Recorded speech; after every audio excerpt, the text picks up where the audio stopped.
Boa noite, Adílio.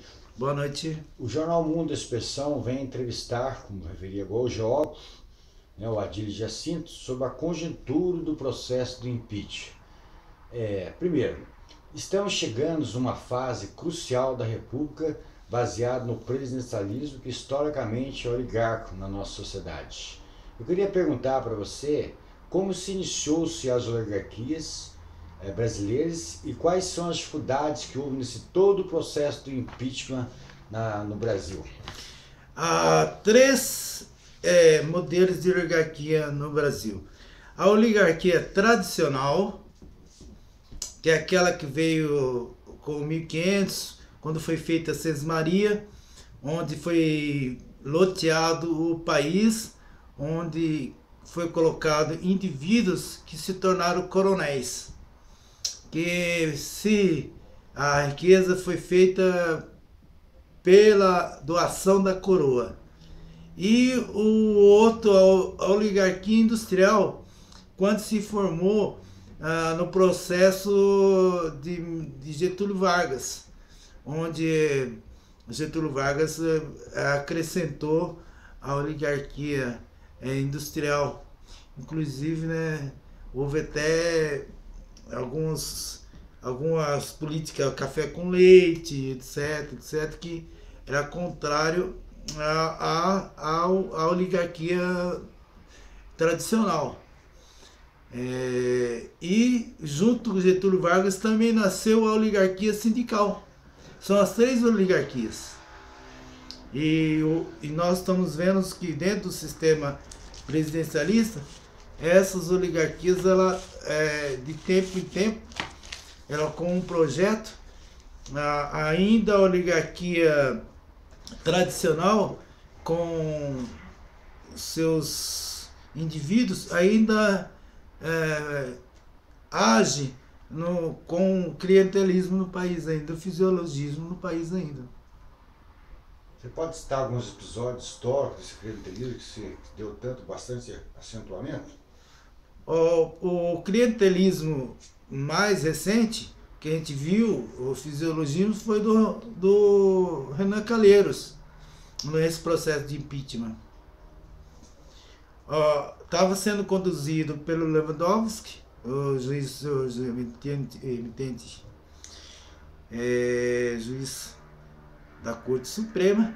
Era para ser um projeto que ele pudesse dado a palavra final, e o seu Renan Calheiro, na hora que fez foi feita a segunda proposta, que não era nem para ter feito aquela proposta, que foi uma manobra da oligarquia sindical para poder manter as benesses políticas da Dilma e dos seus elementos que fossem caçados e etc.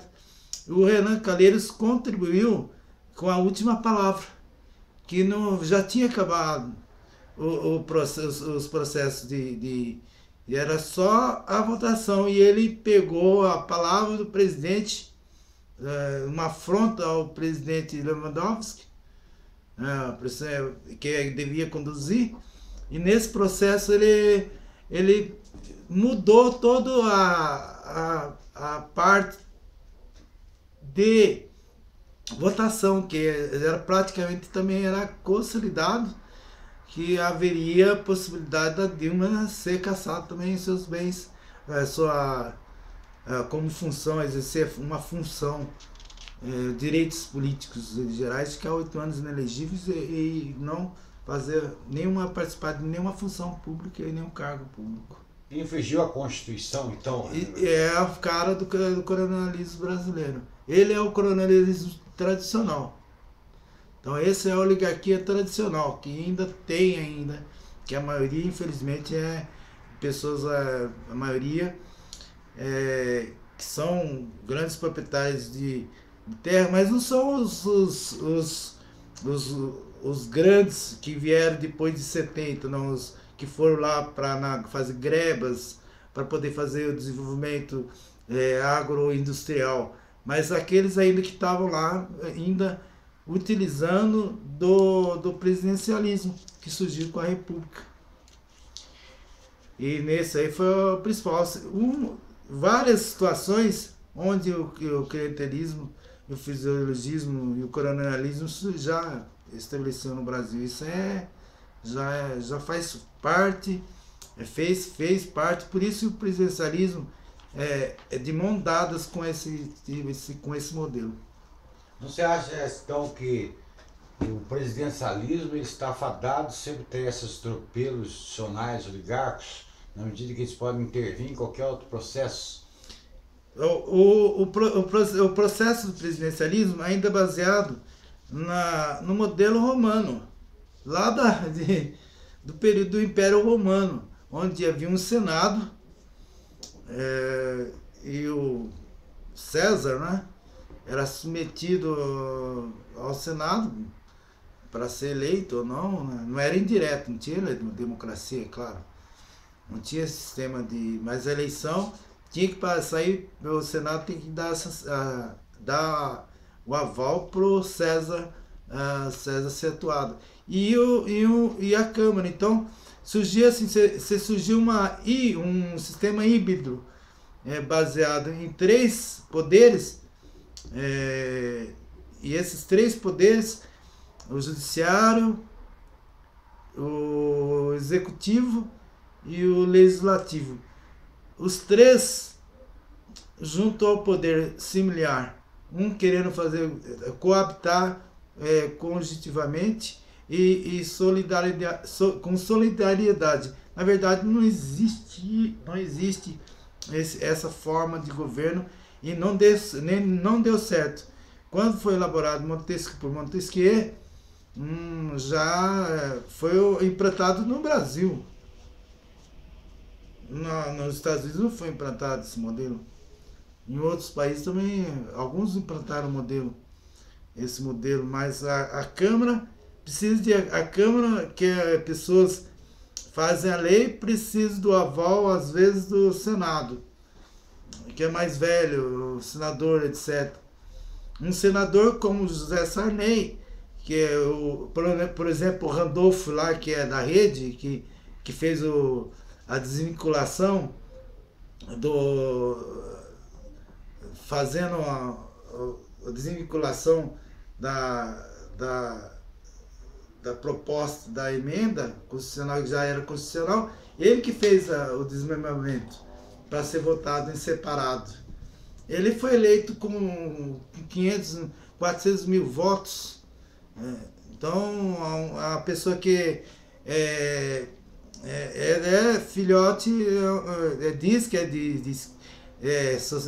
tem contra o liberalismo, contra as vezes, mas no afinal de contas ele jogou junto com os colonialistas também. Isso, então, politicamente ele se situou dentro da oligarquia política naquele momento do Congresso Nacional. Do Congresso Nacional, ele como novo ainda, como um sujeito novo. Ele como sujeito novo. Então perpetuando o colonialismo perpetuando o colonialismo já na parte nordeste e norte. Quer dizer que essa infligência na Constituição foi extremamente flagrante. Isso aí é fatos que podem ainda se repetir de forma sucessiva ainda em outras questões? O presidencialismo com o sistema presidencial, sim. Com o sistema, sim. O sistema presidencialista, sim. E qual a via que você daria para o desmonte dessa oligarquia poderosa, histórica que está no Congresso Nacional? Primeiramente, vamos situar a oligarquia.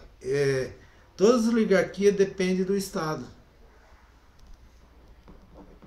As oligarquias brasileiras dependem do Estado. A oligarquia tradicional, com a Lei das Terras, 1849, conseguiram que poucas pessoas pudessem ter terras. Os negros que estavam libertos, em aspas, né? E os grandes, as pessoas que trabalhavam na terra, não pôde comprar as terras, tinha que comprar as terras para ter o título. E aí poucos aumentou mais o latifúndio no país, né? E aí deixou a primeira A primeira leva onde essa oligarquia se manteve no Estado. Não o Estado hoje, como a gente conhece, republicano, mas no Estado monárquico, né? Na época da monarquia. E o surgimento da oligarquia industrial, ela surgiu junto com o processo do Getúlio Vargas, onde o Estado, ele fez o Estado máximo, ele deu o golpe de Estado, trouxe aqui a cirúrgica de Volta Redonda para poder dar continuidade e uma tecnologia internacional, não é nacional. A Petrobras também veio aí, a Oxio, veio a empresa British Petroleum e estabeleceu, e a Petrobras é uma empresa mista, não é empresa somente do governo, ela tem a parte, mas o restante tem ações e são negociadas nos Estados Unidos e em vários locais, nas bolsas de valores, né, no mundo todo. E ele trouxe esse modelo, e aí trouxe também a carteira de trabalho, copiada do Mussolini, que dentro do processo se pode chamar que ele era já neoliberal. O processo de carteira não foi um processo da conquista do trabalhador, foi um processo dado pelo conjunto de Mussolini, que foi a Carta de Laboro, onde aí eles alegam que a oligarquia sindical, que foi formada na época, ele fez a CGT, formou sindicatos para poder organizar o Estado, etc, etc, e ligado ao poder, que é chamado Sindicato Pelego. E antes disso surgiram, em 1917 surgiu a ideologia no Brasil, né? Viu-se que a União Soviética veio formar um novo modelo de sociedade, e apareceu jovens, né? Como Luiz Carlos Prestes e outros. Jovens tem aquilo lá, jovens tem o fundamento aí que você pode dizer que não tem de cabeça agora, o fundamento do jovem. Você pode passar para mim? O fundamento da seguinte forma, né? Ele é submetido, né, a um determinado sistema de ideologia presente, e ele é mobilizado, né, de forma pragmática e doutrinal pelos ideólogos para assumir determinados projetos, mas ele não tem uma luneta assim que ele pode avaliar a situação da validade histórica de determinados projetos. Ele não tem uma outra luneta, ele pode cair num fanatismo frio. Porque o jovem brasileiro, a maioria dos jovens, principalmente da classe que veio, do povo rural, onde era um amigo do outro, queria assim, o melhor do outro.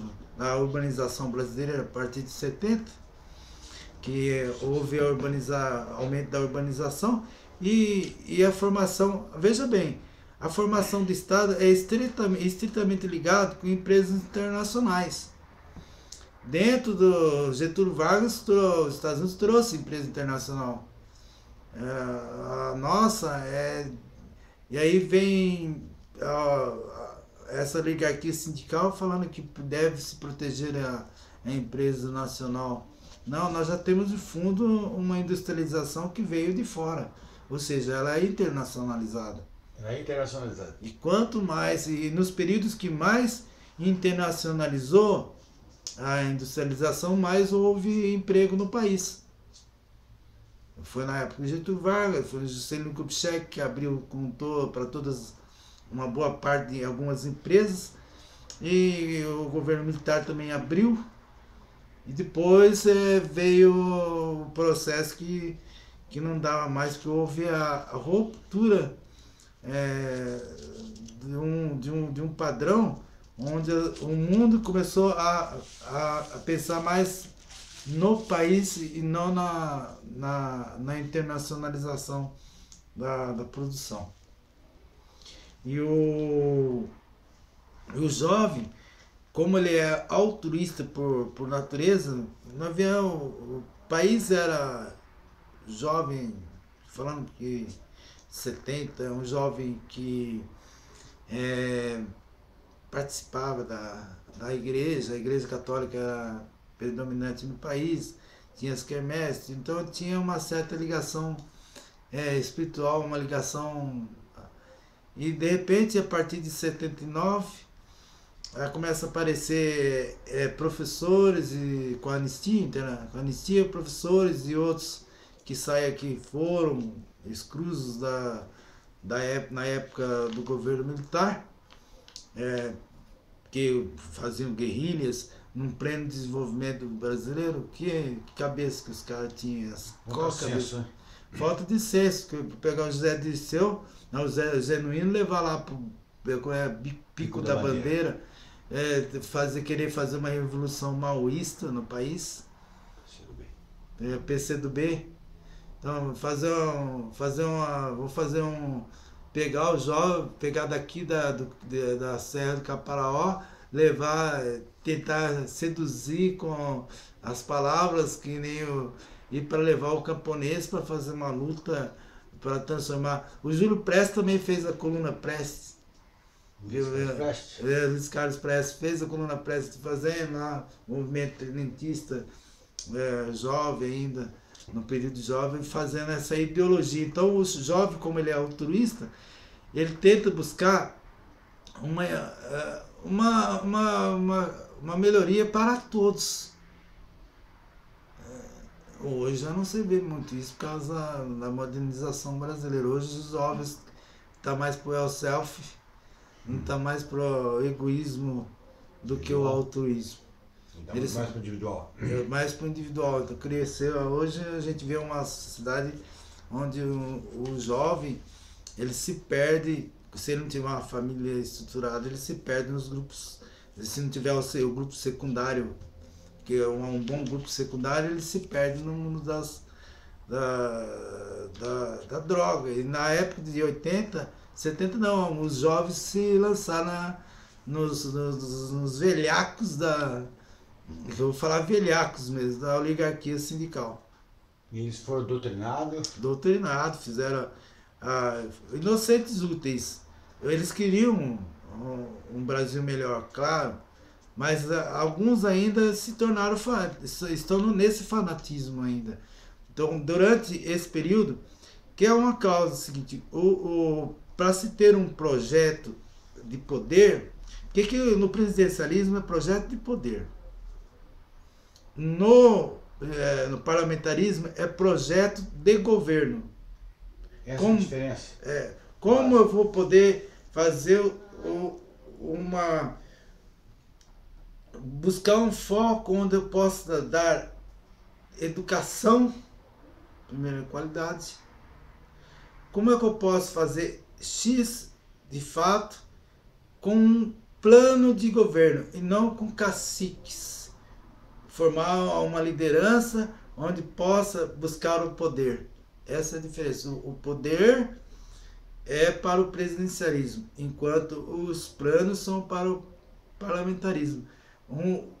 Quando há um plano de governo vai mal, automaticamente a maioria do parlamentar vai poder escolher outro plano de imediato. E no presidencialismo a gente fica guardando um líder carismático formado por um poder num prazo de 20, 30 anos.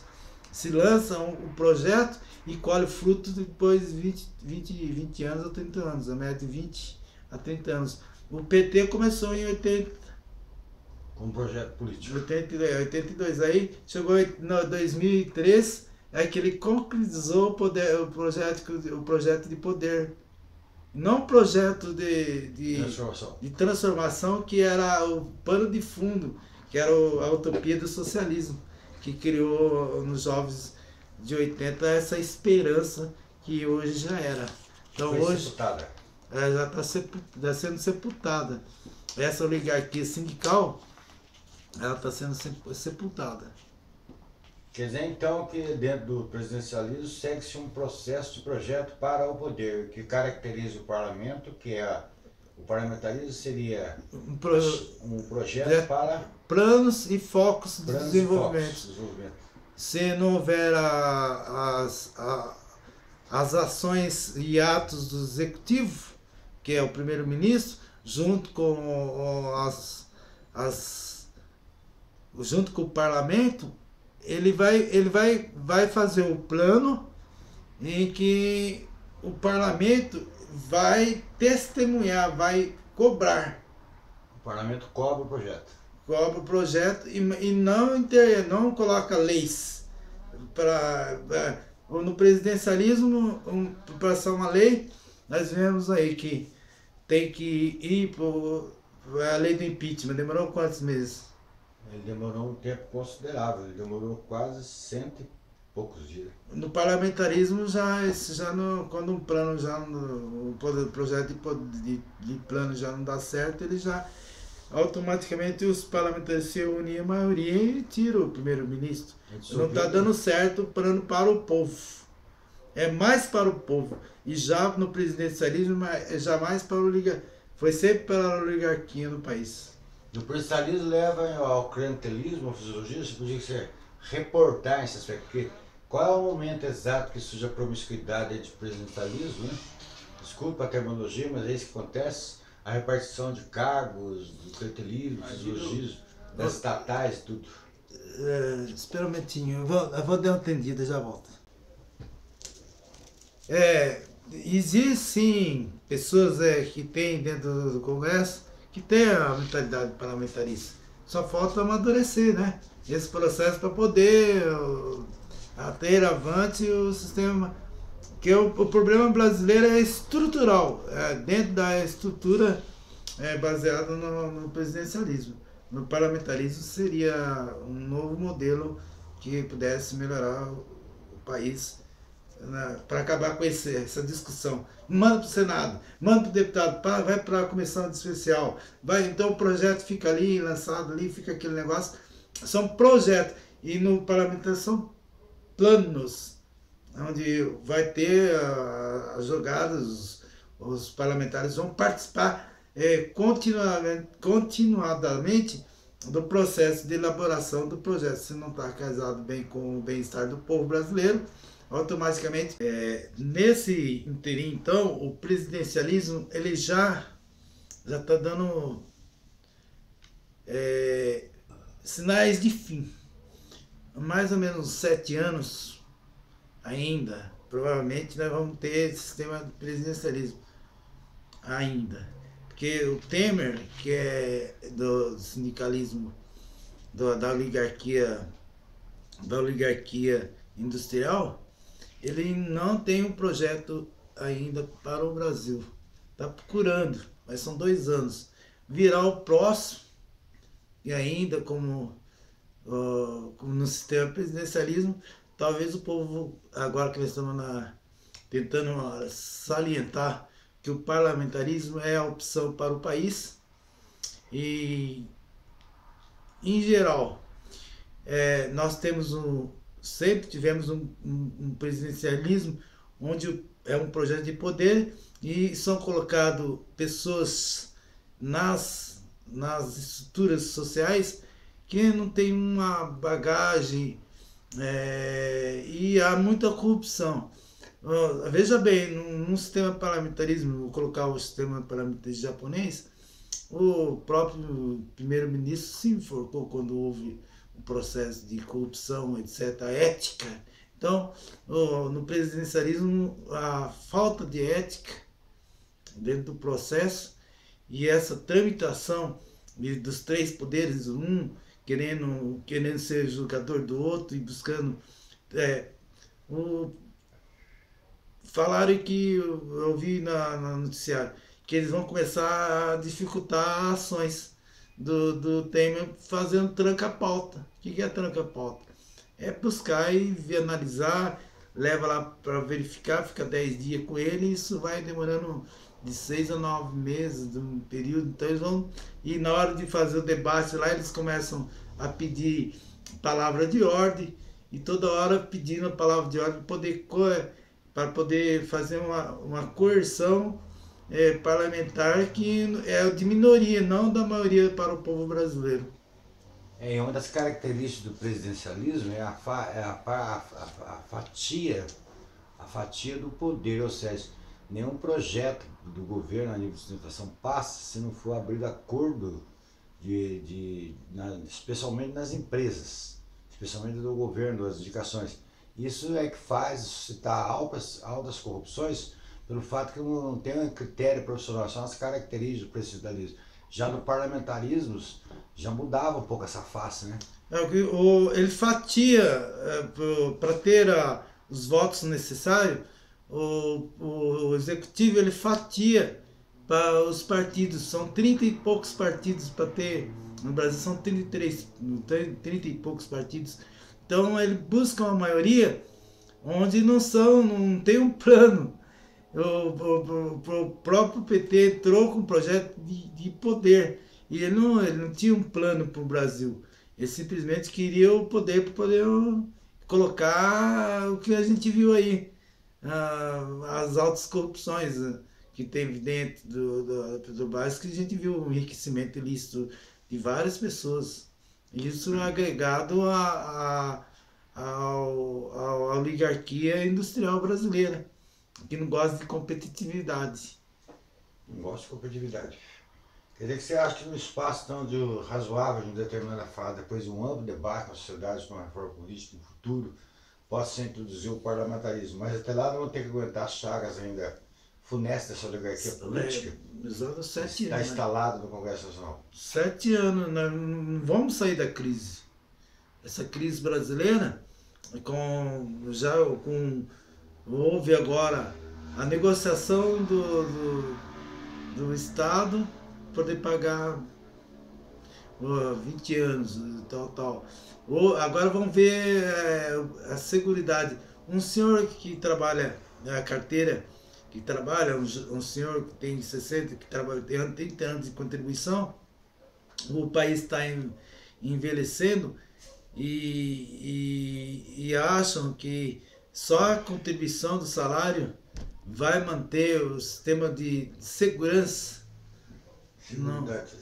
Não, a segurança ela tem que ser um imposto à parte, são 20% do PIB brasileiro colocado na segurança.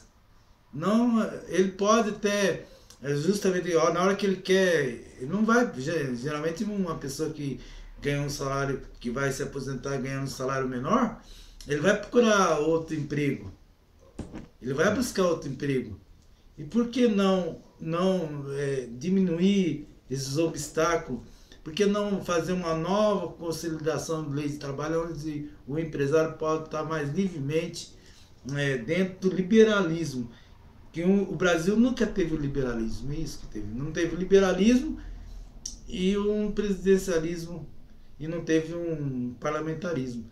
Os dois casados, o liberalismo com o parlamentarismo, avançou na Inglaterra, avançou na Holanda, avançou na Alemanha, avançou em vários outros países. E no Japão, mesmo imposto depois para os Estados Unidos, uma forma monárquica, mas houve avanço no Japão. Então, houve avanço em vários aspectos. Então, o parlamentarismo é o melhor para o país. Só para fazer umas conclusões de observação. Dadas as correlações de força política que sempre esteve no Brasil, praticamente a esquerda, com o projeto político dela, foi derrotado, e modificando todinho o panorama da política nacional, podemos dizer que a oligarquia política de São Paulo, que está no poder agora, a oligarquia industrial de São Paulo junto com a oligarquia tradicional. A oligarquia sindical, baseada na utopia do socialismo, que veio e se tornou essa tragédia, onde todos aí estão, os mentores estão presos, não tem mais, não dá mais para alimentar a ideia, e é fanatismo perante um Lindbergh, por exemplo, aquele é um rapaz extremamente... Totalmente fanático. Aquele lá saiu do extremo, ele é ultra fanático. Ultra fanático. E nós vimos no impeachment aquela turminha toda hora se metendo no processo. Postergar a situação. Postergar e sempre fazendo fazendo picuinhas e outras coisas mais. Então, quando há um parlamentarismo, há uma maioria absoluta, onde esses picuinhas, eles não têm condições de ficar, vai avante o processo. Usando instrumento institucional, né, para poder postergar, adiantar, fazer tá na lei da Câmara, aí vai se arrastando, né? E o Brasil, quanto à questão econômica, o desemprego vai aumentar mais ainda, não é? Já está na faixa de 12 milhões e meio. A oligarquia não consegue colocar quadros, pode ser o ministro de primeira cadeira, ele não consegue, justamente que ele quer ser o Estado sempre interferindo em questões que a iniciativa privada, o liberalismo pode atuar. Nós vimos aí que podemos trocar nossa matriz energética rapidamente, fazer energia eólica, fazer vários processos em que emperra tanto a oligarquia sindical. Acho que não é necessário que haja mudança, que a entrega da Petrobras é a entrega no patrimônio brasileiro. Nunca foi patrimônio brasileiro, ela é empresa mista, né? Então, é um dos casos que durante 7 anos não tem ainda crises, ainda de desemprego, nós vamos entrar numa recessão e o povo vai sofrer só através do sofrimento, que Antuce, filósofo, né, falou, quando o povo sofre, ele vai vendo as condições. Nós não tivemos guerra, mas nós vamos entrar numa recessão e já estamos nela, e essa recessão, infelizmente, vai dar muita tristeza para o povo. Nós avaliamos aí, para o povo do Weber, a situação do sistema presidencialismo, nós avaliamos as diversas faces, né, que existe nesse sistema, da qual não corresponde às expectativas da maioria e sempre leva a conflitos e não se aplica modelos de sustentação para a maioria. Mas para fazer as considerações finais, eu gostaria que você fizesse as considerações finais a respeito do atual momento e se vai ter condições no futuro de ter uma ampla discussão a respeito disso. Eu já anteriormente já falei, já tem muitos deputados federais já com a mentalidade do parlamentarismo. Inclusive não passou o parlamentarismo na época que foi feito o plebiscito, que era para ser presidencialismo, parlamentarismo, porque nós estamos, o projeto do PT, né, o Lula como carismático e outros, a oligarquia do PMDB, não queriam o parlamentarismo.